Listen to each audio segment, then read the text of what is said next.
नाक क्योंकि एक बहुत वैस्कुलर ऑर्गन है, अंदर खून बहुत होता है, खून की नसें बहुत ज़्यादा होती हैं नाक में, तो हल्का सा ट्रॉमा भी काफ़ी सिग्निफिकेंट ब्लीड करता है। ऑल्दो वो अलार्मिंग नहीं है, उसमें डरने की कोई इतनी बात नहीं होती। काफ़ी बच्चों में ड्राइनेस बहुत होती है नाक में और उनमें वो क्रस्ट बहुत बनती हैं, नाक में क्रस्ट वो निकालते रहते हैं और वो क्रस्ट बनने से ब्लीडिंग होती है। आप उसको अपराइट रखें, में खड़ा रख दें या बिठाए बैठे रहे और पिंच कर दें, बस नोज को ऐसे पिंच करें। ये अगर आप 15-20 सेकंड के लिए भी कर दें तो आपका ब्लीडिंग बंद हो जाएगी, क्योंकि मोस्टली ब्लीडिंग आगे के पार्ट में ही होती है, आगे आगे ही होती है, जो कि इजीली हम पिंच कर सकते हैं। 99% पेशेंट्स में ये लोकल छोटा मोटा कॉज होता है और ये ब्रेन से नहीं आता है, इसके लिए आप बिल्कुल बेफिक्र रहें।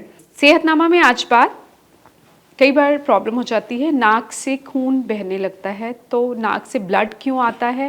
लेकिन उससे पहले गुजारिश, सेहतनामा को सब्सक्राइब ज़रूर करिए और सेहतनामा में ENT, ईयर नोज़ और थ्रोट से रिलेटेड बहुत सारे वीडियोस आप चैनल पर देख सकते हैं। डिस्क्रिप्शन में भी उसका लिंक दिया हुआ है, कोई ना कोई प्रॉब्लम का हल आपको मिल ही जाएगा। और जाने माने ENT surgeon doctor Raman Abrol ji एक बार फिर हमारे साथ हैं, उनसे बात करेंगे नाक से खून क्यों बहता है। कई बार बच्चों को भी प्रॉब्लम होती है और बड़ों को भी होती है। Welcome sir. सेहतनामा के दर्शकों को नमस्कार, और मैं श्रोताओं को पहले ये बता दूं कि आपके सारे हेल्थ रिलेटेड जो इश्यूज़ हैं उसके लिए one of the best channel Sehatnama है। आप उसको, उसमें कोई भी टॉपिक सर्च करें, आपको एक्सपर्ट एडवाइस मिलेगी। Thank you so much. बहुत अच्छा चैनल है। और जो ब्लीडिंग जो हम बात कर रहे हैं, कान नाक से जो ब्लीड होता है, वो भी एक कॉमन समस्या है। काफ़ी हमारी OPD में काफ़ी लोग इसी कारण से आते रहते हैं। इसमें भी दो कैटेगरीज रहेंगी, एक तो छोटे बच्चों की एज में जो होता है और एक एडल्ट्स में ब्लीडिंग होती है। छोटे बच्चों में जो ब्लीडिंग होती है वो मेजॉरिटी ऑफ द पेशेंट्स होते हैं जो कि ओवरऑल ब्लीडिंग से आते हैं, ज़्यादातर बच्चे ही आते हैं। इसमें दो चार कारण जो हम मोटे मोटे बता देते हैं कि बच्चे एक तो उंगली मारते हैं, बहुत ट्रॉमा बहुत करते हैं, नोज़ पिक होता रहता है, ज़रा सा कुछ नाक में हुआ तो उंगली मार के करते हैं। अच्छा, दूसरी चीज़, मोस्टली बच्चों में नाखून भी ज़्यादा होते हैं, टाइम पे काटते नहीं हैं या शार्प होते हैं या कुछ ऐसा, तो इंजरी हो जाती है। नाक क्योंकि एक बहुत वैस्कुलर ऑर्गन है, अंदर खून बहुत होता है, खून की नसें बहुत ज़्यादा होती हैं नाक में, तो हल्का सा ट्रॉमा भी काफ़ी सिग्निफिकेंट ब्लीड करता है।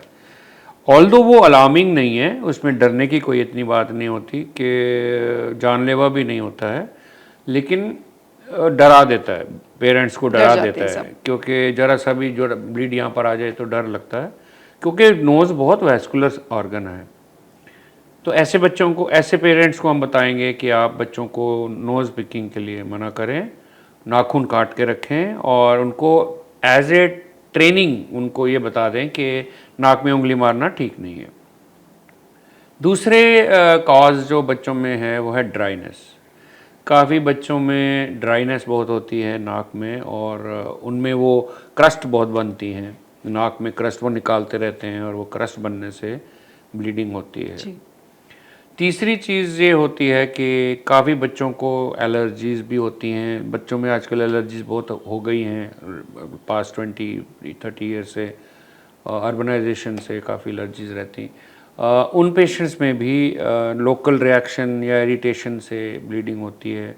कुछ पेशेंट्स, रेयर कॉज में अगर हम बात करें बच्चों में, तो कुछ ट्यूमर्स या कुछ इस तरह की प्रॉब्लम्स भी, सीरियस प्रॉब्लम्स भी होती हैं जो कि सिग्निफिकेंट ब्लीड पेशेंट्स को करती हैं।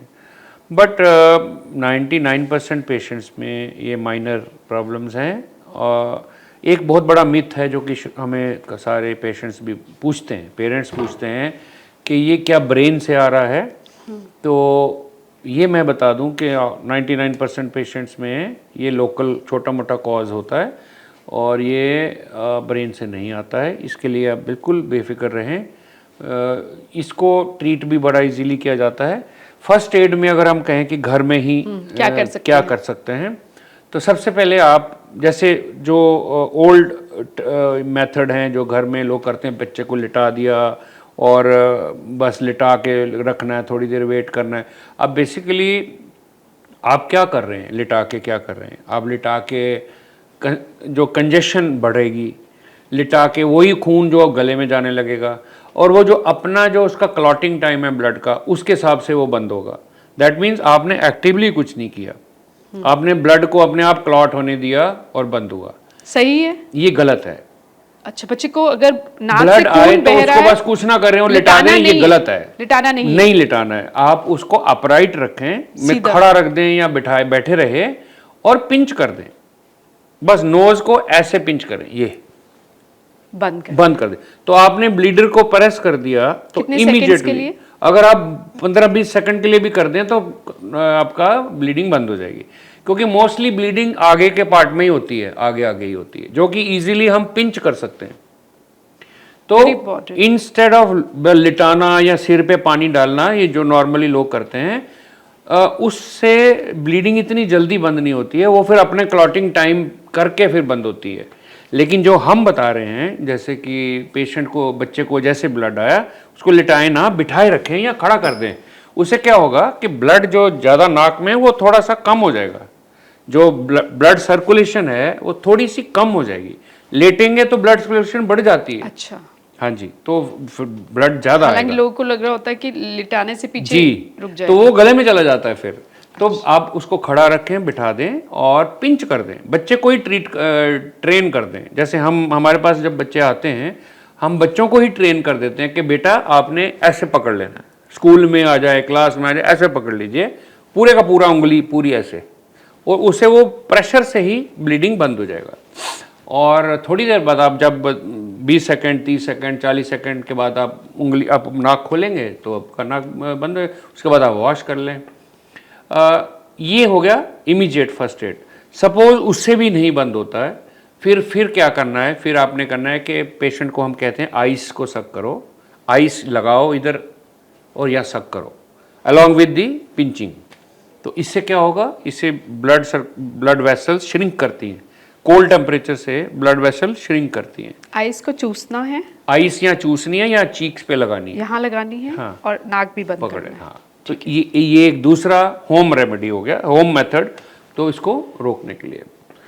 तीसरी चीज़ है कि अगर इन सब के बावजूद भी नहीं ठीक हो रहा है, फिर शायद ब्लीडर आपका यहाँ नहीं है, फिर ब्लीडर कहीं और है, पीछे है, और वो कुछ सिग्निफिकेंट प्रॉब्लम है, तो फिर तो आपको डॉक्टर के पास ही जाना है। तो उसका फिर वेरियस मेथड्स हैं, नेजल पैकिंग, एंडोस्कोपी, उसको आइडेंटिफाई करना, उसको बर्न करना, फिर तो वो मेडिकल आगे मैनेजमेंट शुरू हो जाता है। बट 99% पेशेंट्स में आप इजीली मैनेज कर सकते हैं, घर में भी कर सकते हैं।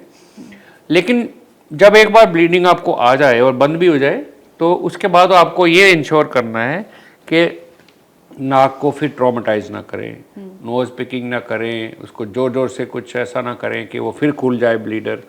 और पेशेंट बच्चों को इनकरेज करें कि आप सेलाइन वॉश करें, उसको मॉइस्चराइज रखें, कुछ क्रीम, कोल्ड क्रीम, वैसलीन कुछ ऐसे लगा के रखें ताकि वो लुब्रिकेटेड रहे, और वो अपने आप फिर हील हो जाता है।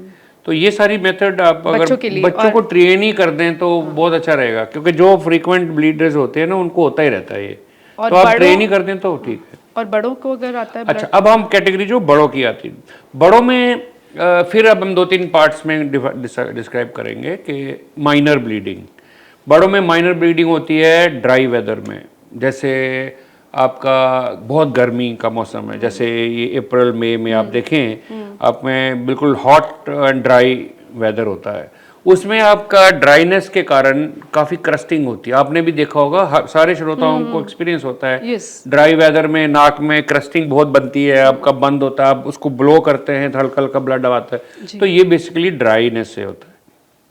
इन पेशेंट्स में फिर वही सेलाइन स्प्रे, ऑइंटमेंट और कुछ लुब्रिकेशन, जैसे कई लोग बादाम रोगन, तेल, ये सब लगाते हैं, वो फ़ायदा करते हैं, बिकॉज मॉइस्चराइज अगर आप कर दें, उसको सॉफ्ट रखें, तो वो ड्राई नहीं होगा और फूटेगा नहीं। राइट। अब जिन पेशेंट्स में सिग्निफिकेंट, ये तो माइनर ब्लीडिंग है, मतलब आपने ब्लो किया और थोड़ा सा ब्लड आया और फिर ठीक हो गया, ये है क्रस्टिंग के कारण। जो प्रोलॉन्ग ब्लीडिंग है एडल्ट्स में, जैसे कि सिग्निफिकेंट ब्लीड हो रहा है, आप मतलब आप एक बार में आपका इतना ब्लड आ जाता है, आपके कपड़े भर गए, ये मतलब है कि आपको या तो ब्लड प्रेशर हाई है बहुत, या फिर आपका कोई खून की वेसल जो है वो फूट गई है अंदर। ओके। और वो पेशेंट्स जो है फिर वो they need to be hospitalize, उनको तो आपको डॉक्टर को दिखाना है, क्योंकि सिग्निफिकेंट ब्लीड अगर आपको हो रहा है तो वो आप इग्नोर नहीं कर सकते। वो होम में आप मैनेज कर पाएंगे एक बार, लेकिन आप उसको रोक नहीं सकते दोबारा होने से। ये भी वो कर सकते हैं, नाक बंद करना, ये वो और भी ट्राई कर सकते हैं। आइस। हाँ, ये फर्स्ट एड ये एडल्ट्स भी कर सकते हैं। ये उनके लिए है जो सिग्निफिकेंट ब्लीड है। जो खाली हल्का फुल्का सा है वो तो ड्राइनेस से है, वो तो मैंने बता दिया। आप उसको मॉइस्चराइज करिए, सेलाइन नमक का पानी स्प्रे करिए, बादाम रोगन लगाइए, वैसलीन लगाइए, कोल्ड क्रीम, कुछ भी मॉइस्चराइज करिए, उससे वो वैसे ही ठीक हो जाएगा।